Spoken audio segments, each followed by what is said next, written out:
It stopped cooling on a Tuesday. The warranty expired the previous Friday.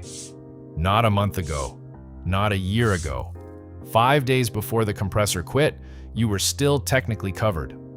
5 days later, you're looking at an $800 repair quote on a refrigerator you paid $1,400 for 3 years ago. And here's what nobody says out loud. This wasn't bad timing. This wasn't a manufacturing defect that slipped through. The failure was designed into that machine before it left the factory. That is the hidden failure code. And once you see it, you'll never look at an appliance the same way again. Most people assume the brand carried meaning. You paid for a name you recognized, maybe one your parents had, one that ran for 20 years in somebody's garage. That name still exists. The standards behind it mostly don't. Over the last 2 decades, appliance manufacturing consolidated so aggressively that 5 major brand names you trust are now owned by 2 or 3 parent companies. The logos stayed. The supply chain got rebuilt around shared platforms, shared compressors, shared control boards.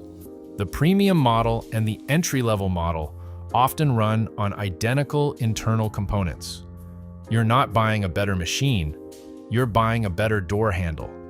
That alone should make you angry. But the branding decision is not where the real failure starts. The real failure starts in a cost reduction meeting you were never invited to. Somewhere between 2014 and 2020, depending on the brand, there was a quiet shift in how control boards were spec'd. The capacitors, small electrical components that regulate power flow to the compressor, were downgraded. Not dramatically, just enough. The high-quality version might cost $30 per unit. The downgraded version cost $18. That $12 difference multiplied across millions of units looked great in a quarterly earnings report. And it quietly cut the board's reliable lifespan from 10 or 12 years down to 5 or 6. Your repair bill isn't bad luck. It's the downstream consequence of a $12 decision made by people you will never meet. This is where the math gets insulting. A refrigerator that costs $1,400 contains components that represent a fraction of that price. The compressor, the board, the sealed refrigerant system together might represent $150 in parts at manufacturing cost. When those parts are spec'd to the minimum survivable threshold, not quality, minimum, the machine works fine during the warranty window and begins failing right after. That is not a coincidence. Design lifespan is an engineering input. It is a number someone chose. And the number they chose was chosen for a reason. The reason is the service contract. The extended warranty you are offered at the register is often administered by a subsidiary of the same parent company that built the machine. Think about that for a second. You pay extra to protect yourself from a failure they already anticipated. And when that failure arrives, your claim goes through their infrastructure, interpreted by their adjusters under terms they wrote. The warranty is not there to protect you. It is there to define exactly when your protection ends and to monetize the gap between that endpoint and the machine's actual failure point.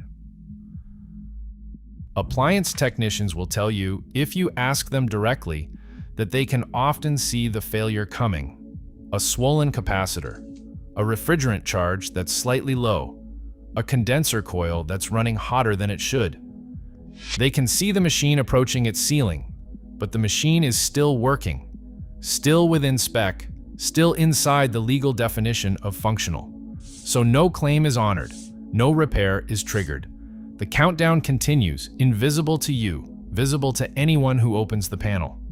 Here's the part that should bother you. The failure isn't random. Repair technicians and the online complaint databases that aggregate their work show the same compressor families, the same board revisions, and the same 4 to 7 year failure windows repeating across millions of units. This is not a bad batch. This is a population-level outcome from a shared upstream decision.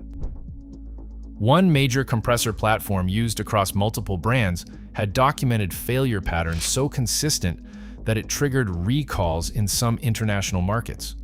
In the US, it was sold through, quietly revised in later production runs, rebranded as an updated design. The fix was real. The acknowledgement never came. Working fine is not the same as working well. A machine can be degrading internally for 2 years before it shows a single symptom. By the time it stops cooling, the damage has been in progress since year 3. You experienced the ending. The story started much earlier. So what do you actually do with this? Before you buy, ask for the compressor manufacturer and part number, not the brand on the door, the actual OEM component inside. Search that part number combined with failure rate and reliability forum. 5 minutes of research will show you whether what you're buying has a documented pattern or a clean record. Ask the salesperson directly, what is the compressor warranty, separately from the overall product warranty? Watch what happens to their face. Before you register, read the warranty document before you click Submit. Many manufacturers embed mandatory arbitration clauses in the warranty registration process. By registering online, you may be waiving your right to join a class action before the first compressor cycle completes. Third-party extended warranty administrators, ones not affiliated with the parent company, generally give you better claim outcomes. The price difference is usually small. The difference in whose interests are being served is not. If a technician comes out for any reason during the warranty window, ask them one direct question. Is there anything you're seeing that's likely to fail after the warranty ends? A good tech will tell you. The answer is more valuable than almost any other information you can get about that machine. At the repair crossroads, and you will reach one, get the diagnosis in writing. Get the part cost quoted separately from the labor, and run the arithmetic honestly. A compressor replacement on a 5-year-old refrigerator with a downgraded board puts you one failed component away from the next repair. You're not restoring the machine to new. You're extending a compromised platform. This is not one bad refrigerator. This is not one careless manufacturer or one unlucky production run. This is a transfer system. The long-term cost of failure, the repair bill, the replacement purchase, the food loss, the disruption, has been engineered off the manufacturer's balance sheet and onto yours.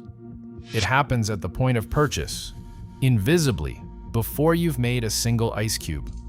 The handoff is complete before you've plugged it in. What you experience as a malfunction 5 years later is the designed end of a carefully calculated product life. The insult is in the math. $12 in component savings, $800 in your repair bill. Multiply that across 40 million units and you understand who this system was built for. Once you start comparing notes, build years, failure timelines, model numbers, repair quotes, the pattern becomes impossible to dismiss as coincidence. The people who repair these machines have already done that math. They've been watching the same failure signatures arrive on the same schedule for years. They know. The system depends on the rest of us figuring it out one broken compressor at a time, isolated, blaming ourselves for buying the wrong thing. The only move that changes any of this is refusing to stay isolated. This isn't one bad refrigerator. It's a system you're stepping into every time you buy. Once you see how that system works, the pattern stops looking like bad luck. It starts looking predictable.